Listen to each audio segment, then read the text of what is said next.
In the imtihan ikrim al-razul aw yuhan, it's embarrassing to say what country we live in.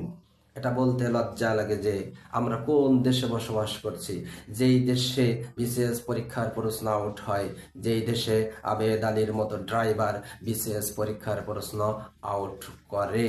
অথচ একটা মেধাবী student from primary school to university সে ভালো result করে, সম্মানিত হয়, কিন্তু বিসিএস পরীক্ষায় যে ফেল করে।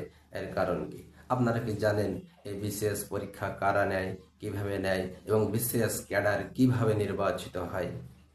এই বিসিএস পরীক্ষা নেওয়া হয় সরকারি কর্ম কমিশনের মাধ্যমে।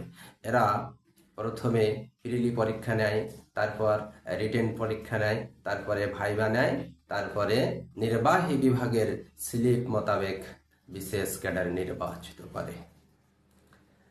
এভাবে দলীয় ক্যাডারদেরকে বিসিএস ক্যাডার বানানো হয়।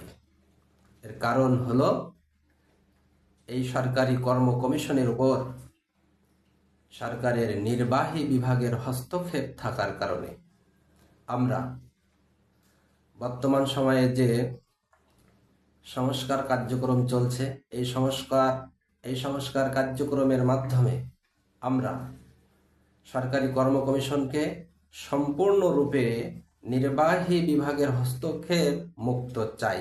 তাহলে দেশের প্রকৃত মেধাবী স্টুডেন্টরা বিসিএস ক্যাডার হতে পারবে, সরকার পরিচালনায় অংশগ্রহণ করতে পারবে, দেশের সকল প্রশাসনিক কার্যক্রম মেধাবীদের দ্বারাই হবে।